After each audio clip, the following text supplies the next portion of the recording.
La nueva administración de Claudia Sheinbaum no ha tenido ni siquiera un día de tregua ante una realidad mucho más compleja de lo que algunos perciben y que trasciende de los votos. Sí, hoy el presidente Joe Biden ordenó el cierre temporal de la frontera para la migración con México, mientras se reportaba un ingreso récord de migrantes, sobre todo en la frontera de México con California. Y es la política migratoria la más restrictiva que ha implementado un presidente demócrata en la historia moderna de los Estados Unidos y ha dado un giro de 180 grados respecto a lo que había propuesto el presidente Joe Biden hace apenas 4 años. En este sentido, el cierre entra en vigor una vez que el promedio de 7 días alcance los 2.500 cruces diarios, una cifra ampliamente rebasada en las últimas semanas, por lo que la orden ejecutiva entró en vigor de inmediato. La medida provocará, entre otras cosas, una enorme presión en la frontera entre México y Estados Unidos. Para Trump, esta medida, adoptada por Biden, muy similar, prácticamente idéntica a una que implementó el propio Biden en el 2018, sería un adelanto de una amnistía, una barbaridad, pero que no tiene ningún asidero con la realidad. Pero sí es una medida, la que toma Biden, tan restrictiva como la que tomó Trump en 2018. Bueno, y así de polarizadas están las cosas en el tema migratorio en los Estados Unidos. Es también esto que está haciendo el presidente Biden y también lo que responde el presidente Trump, el expresidente Trump, un mensaje a México y a sus futuras autoridades sobre cómo va a actuar Estados Unidos. La relación no será fácil.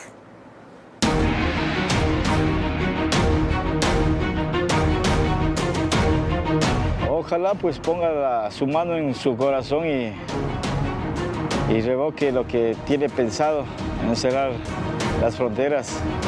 Hombre, un golpe muy duro, duro, porque mira la travesía que estamos haciendo. Es el sentir de cientos de miles de migrantes que dejaron su país en busca de un mejor futuro en Estados Unidos. Esta mañana el presidente Joe Biden firmó una orden ejecutiva para limitar las solicitudes de asilo y retomar el control de la frontera con México. Solo podrán cruzar quienes hayan solicitado asilo de forma legal. Today, I'm joined by a bipartisan group of governors, members of Congress, mayors, law enforcement officials, most of whom live and work along the southern border. They know the border is not a political issue to be weaponized. So today, I'm moving past Republican obstruction and using the executive authorities available to me as president to do what I can on my own to address the border. El presidente de Estados Unidos adelantó que su política migrante tendrá cambios estructurales, entre ellos el aumento a 1.500 agentes fronterizos y la implementación de más tecnología para evitar el tráfico de personas y de fentanilo. So I will never demonize immigrants. I'll never refer to immigrants as poisoning the blood of a country. And further, I'll never separate children from their families at the border. I will not ban people from this country because of their religious beliefs. I will not use the U.S. military to go into neighborhoods all across the country to pull millions of people out of their homes. Con estas medidas, los migrantes que sean sorprendidos cruzando ilegalmente la frontera, se les negará automáticamente la solicitud de asilo y se les deportará de inmediato, con excepción de los niños no acompañados, las personas que se enfrentan a graves amenazas médicas o de seguridad y las víctimas del tráfico de personas. Estas acciones no son permanentes, se activan cuando la media diaria de detenciones en la frontera supere las 2.500 durante una semana y se pausarán cuando los arrestos caigan por debajo de 1.500 al día. Pese a que en 2021 Biden prometió revertir algunas de las políticas migratorias restrictivas impuestas por Donald Trump, esta orden ejecutiva se da en un contexto de declaraciones y presiones previo a la contienda electoral del 5 de noviembre, donde los republicanos y el mismo Trump han atacado al presidente estadounidense por la falta de control en la frontera sur. No obstante, no se dieron detalles sobre cómo se implementarán las nuevas normas, incluyendo cómo deportarán inmediatamente a los migrantes a sus países de origen y cuántas de estas personas aceptará México. Por lo pronto, organizaciones promigrantes criticaron a Biden por adoptar políticas similares a las de su predecesor.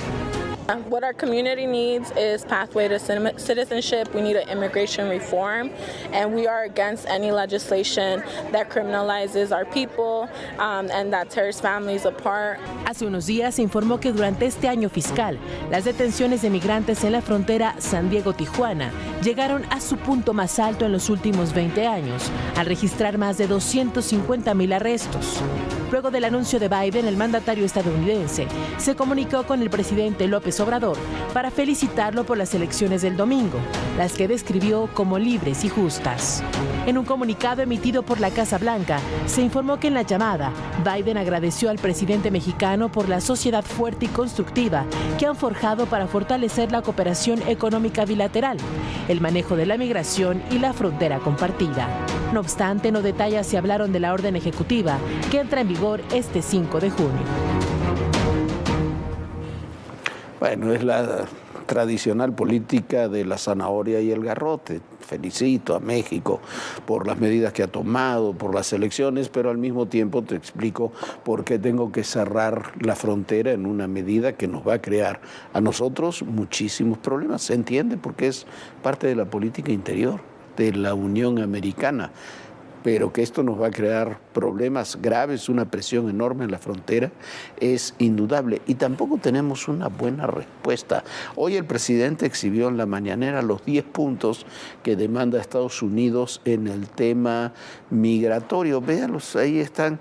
Dice que es la regularización de los mexicanos que llevan más de 5 años viviendo y trabajando en los Estados Unidos, algo que no va a ocurrir porque no hay apoyo legislativo para eso. Un apoyo presupuestal de $20,000 millones para apoyar a países pobres de América Latina y el Caribe, tampoco va a ocurrir, no van a entregar $20,000 millones. Suspender las sanciones a Venezuela. Venezuela no ha hecho nada para que se suspendan las sanciones, es un gobierno cada vez más dictatorial. Otro punto, levantar el bloqueo a Cuba. El problema de Cuba es que la economía cubana no funciona en absoluto, y eso tiene poco que ver con el bloqueo, porque Cuba comercia con prácticamente todos los países del mundo, incluyendo con Estados Unidos.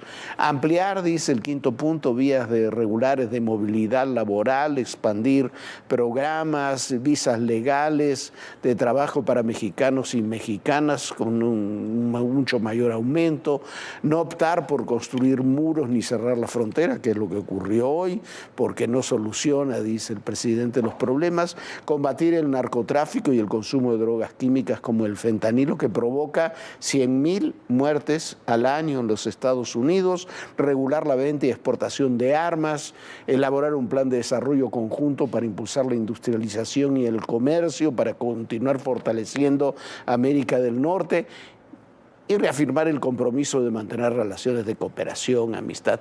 A ver, todo eso está bien, se puede compartir, pero los puntos fundamentales, que son la regularización de mexicanos que están en Estados Unidos, no se va a dar porque no hay un espacio político para hacerlo. No van a entregar $20,000 millones a gobiernos con los que tienen mala relación. No van a levantar las sanciones a Venezuela y a Cuba. No son esas las vías por las que se va a reducir el conflicto migratorio de México con Estados Unidos. Y todo apunta a que se va a profundizar.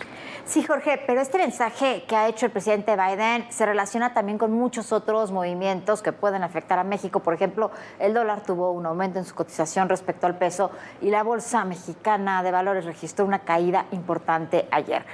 Lo que reclaman los empresarios e inversionistas es que ante esta mayoría calificada que pudiera tener el gobierno de México ahora en la próxima legislatura, en el Congreso, para realizar cambios, por ejemplo, constitucionales, existe el compromiso de mantener la división de poderes y la autonomía del Poder Judicial. Esto preocupa a los inversionistas y, bueno, por supuesto que si van a meter dinero a México, quieren tener una certeza jurídica de que su dinero va a estar bien, ¿no, Jorge? Sí, por supuesto. Hoy hubo un leve desplazamiento tanto del dólar como de la bolsa, pero no alcanza a cubrir lo que ocurrió ayer, pero esto, tras los resultados, como decíamos, estos movimientos de la caída de la bolsa fue de 6.11, la mayor desde marzo, el peso se depreció 4.11, Este martes volvieron a moverse tangencialmente, pero muy poco. 3.24 la bolsa, la mitad de lo que había caído ayer, y el dólar se vendió hasta en 18.11, de acuerdo con Banco Azteca. Claudia Sheinbaum hizo movimientos ante eso, los hizo desde el día de ayer y los reafirmó el día de hoy, confirmó el nombramiento de Rogelio Ramírez de la O como secretario de Hacienda en su gobierno. Además, la propia Claudia confirmó también a Juan Ramón de la Fuente como coordinador del equipo de transición con la actual administración. Del perfil de ese gobierno hablamos la semana pasada, recordará usted, con Juan Ramón de la Fuente. Le vamos a poner una parte de lo que platicamos con él.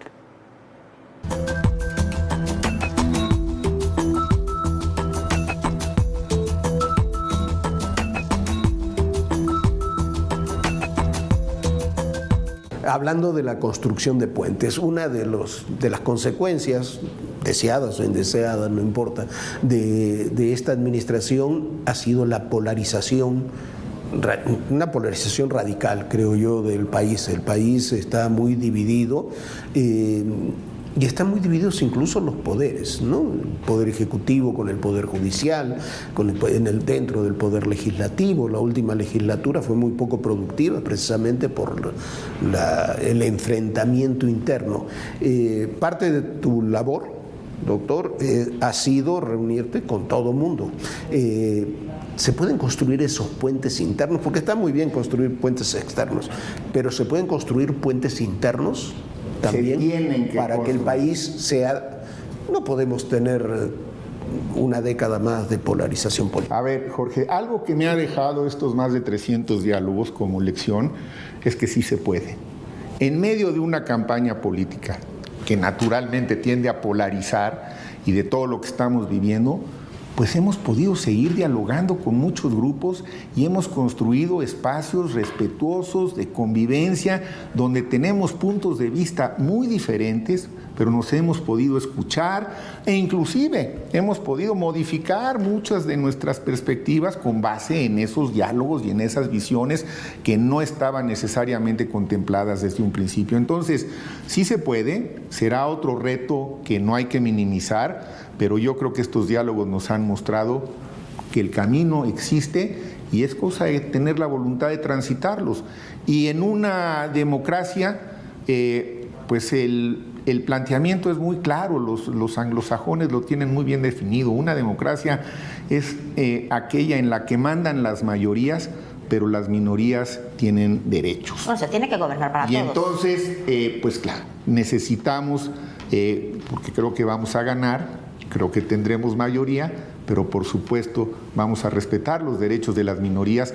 ¿Tú cómo percibes, en el caso de que la doctora Sheinbaum llegue a la presidencia, se atendrá mucho más a los acuerdos programáticos que se establezcan? A ver, yo creo que va a haber dos grandes líneas estratégicas en el gobierno de la doctora Sheinbaum, que es lo que ella ha planteado reiteradamente. Primero, tenemos que avanzar en la consolidación de la transformación de la vida pública del país y para ello necesitamos continuidad con cambios. Y segundo, el gran objetivo final es alcanzar un mayor nivel de bienestar para todos y eso implica compartirlo. Creo que si esos dos grandes ejes se cumplen y tratamos de llevarlos a la práctica con proyectos específicos, habrá en los próximos años un espacio para todos los que tengan una verdad que defender, una razón que esgrimir, en un ambiente respetuoso en donde, insisto, las mayorías pues serán las mayorías y van a hacer valerlo y las minorías tendrán sus derechos a los que son irrenunciables, por cierto, y habrá que respetarlos. En política a veces se proponen cosas, muchas se cumplen, otras no se pueden cumplir. Yo espero que las que hemos platicado el día de hoy con ustedes puedan cumplirse. Por eso estoy aquí, con convicción y con un genuino, de verdad, con un genuino espíritu de servicio, porque creo que en este momento y sobre todo en los próximos años, México requiere que todos pongamos de nuestra parte.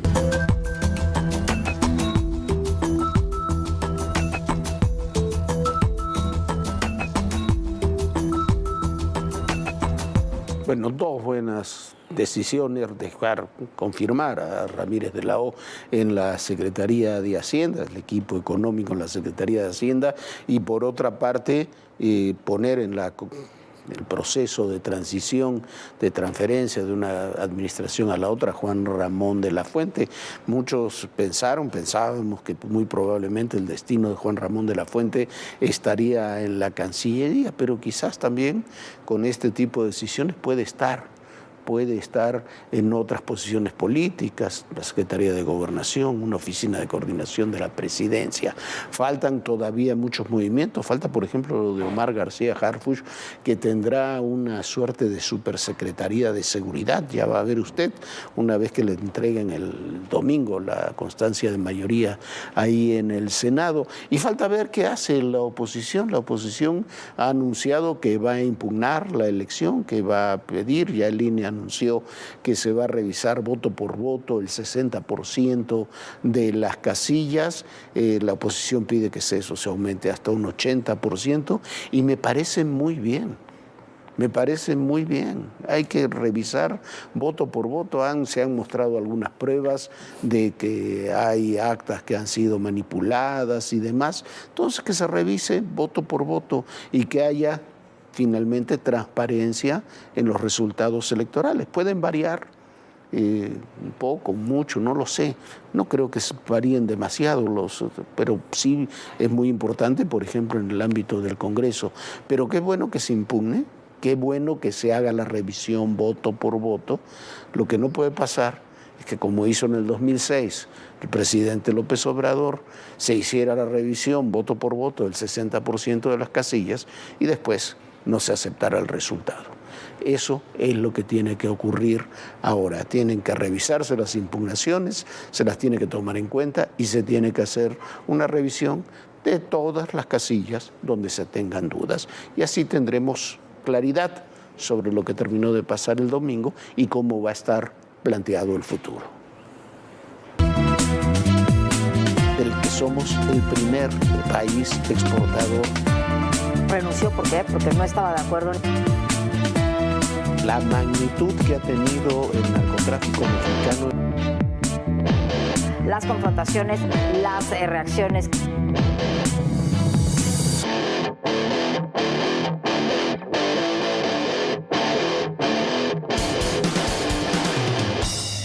Bueno, y lo que sí no ha dado tampoco tregua es la violencia. Fue asesinada la presidenta municipal de Cotija, Michoacán, Yolanda Sánchez.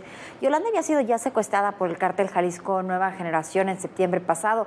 Fue liberada el domingo, fue reelegida y ayer fue asesinada, imagínese usted, con 19 disparos. En 2021, Yolanda Sánchez Figueroa asumió como la primera alcaldesa de Cotija, Michoacán, un municipio colindante con el estado de Jalisco. Para este año, Yolanda solicitó licencia de su cargo con la finalidad de buscar la reelección, la cual obtuvo el pasado 2 de junio en las elecciones realizadas. El triunfo duró poco. La noche de este 3 de junio, Yolanda fue asesinada junto con su escolta tras salir de un gimnasio.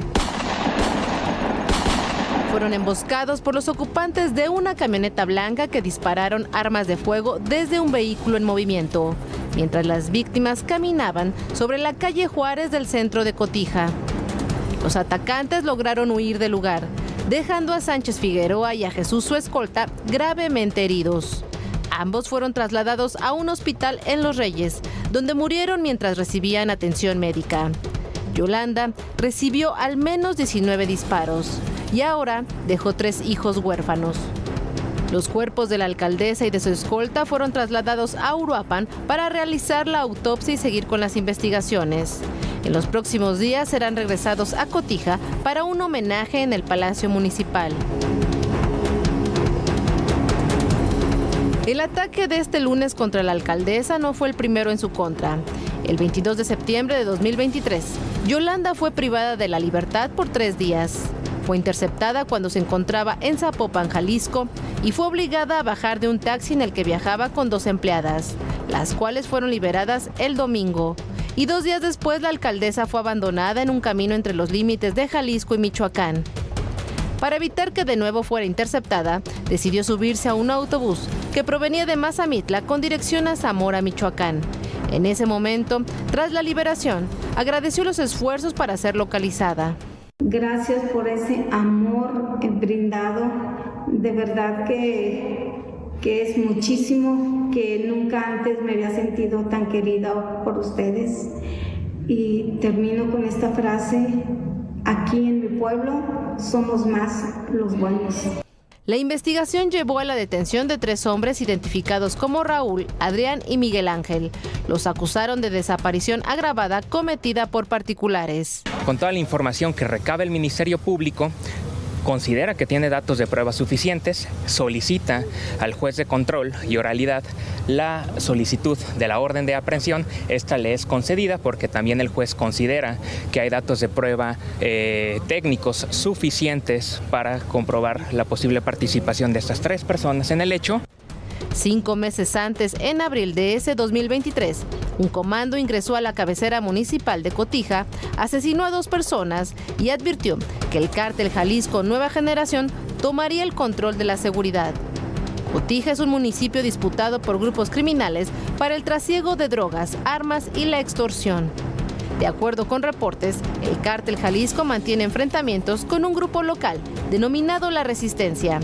Hace unos meses, Alberto Contreras Mendoza, presidente municipal provisional, en sustitución de Sánchez Figueroa, había reconocido que la comunidad ha desarrollado mecanismos de autoprotección y ha transformado su forma de vivir ante la inseguridad y desconfianza provocada por los grupos delictivos. Según Contreras, a partir de las 9 o 10 de la noche, la plaza queda desierta. Los vendedores de comida cierran y los vecinos se resguardan en sus hogares, conscientes de que residen en una zona conflictiva. Y en la Ciudad de México, mientras tanto, sigue la contaminación, sigue fallando el metro, el metrobús, y hay bloqueos por manifestantes todos los días. La Ciudad de México vivió otro día de caos.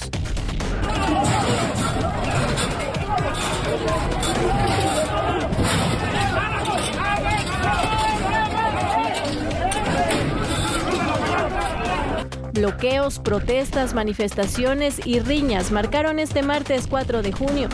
Integrantes de la sección 22 de la Coordinadora Nacional de Trabajadores de la Educación se enfrentaron con policías en el centro histórico.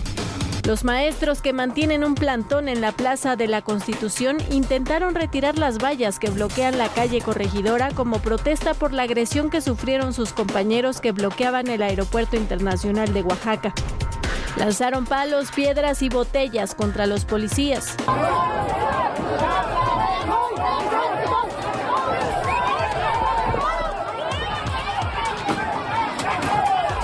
Pese a que una comitiva ingresó a Palacio Nacional para reunirse con el presidente López Obrador, integrantes de la CENTE realizaron actos de vandalismo. No obstante, policías replegaron a los manifestantes. Mientras tanto, en el sur de la ciudad, un grupo de más de 50 taxistas bloqueó ambos sentidos de la autopista México-Cuernavaca, a la altura de la caseta de cobro de Tlalpan. Los manifestantes denuncian el robo de un vehículo en la Ciudad de México. Después de unas 2 horas se retiraron. En otra salida de la Ciudad de México, vecinos del municipio de Coyoacán bloquearon la carretera México-Toluca durante 6 horas. Denuncian irregularidades en el proceso electoral de este domingo, por lo que piden se realice una elección extraordinaria. En la alcaldía Miguel Hidalgo, padres de familia de la Escuela Primaria Estado de Hidalgo cerraron ambos sentidos de la avenida Marina Nacional en protesta por la falta de luz en el centro escolar. El caos vehicular que generaron estos bloqueos en la ciudad empeora los niveles de contaminación del Valle de México, que en lo que va del año ha registrado más de 10 contingencias ambientales. Una de las opciones para evitar el tránsito vehicular es el transporte público. Sin embargo, este también presentó afectaciones. Usuarios del metro reportaron retrasos y saturación en el servicio de 5 líneas, principalmente en la que corre de La Paz a Pantitlán. Pese a que el sistema de transporte colectivo reportó un avance de trenes constante, en redes sociales denunciaron retrasos, saturación de usuarios en los andenes y marcha lenta, principalmente en las líneas A, B, 8, 3 y 7. El Metrobús también presentó afectaciones debido a estaciones sin servicio por obras de mantenimiento o por situaciones externas al servicio. Entre los tramos afectados está la línea 6 del Rosario a Villa de Aragón. Mientras que de la estación Volcán de Fuego a Deportivo Los Galeana, el servicio es lento por la desviación a consecuencia de las obras que se realizan en ese tramo. Otra de las líneas afectadas es la 3, de Etiopía a Tenayuca. Así el caos de este martes en la Ciudad de México. Pues así están las cosas. Mañana lo esperamos en punto de las 11 de la noche. Hay muchísima información que se va a estar desarrollando en estos próximos días, así que no deje de sintonizarnos. Muchísimas gracias por habernos acompañado. Quédese ahorita con Marcela Trillo en Súbete al Mame. Y bueno, nosotros ya nos vamos y tenemos una cita muy puntual mañana aquí en Todo Personal. Descansa, Jorge. Buenas noches. Muy buenas noches, Viviana. Muy buenas noches a todos ustedes. Y recuerden, el poder y en la política, todo, pero absolutamente todo, es personal. Gracias.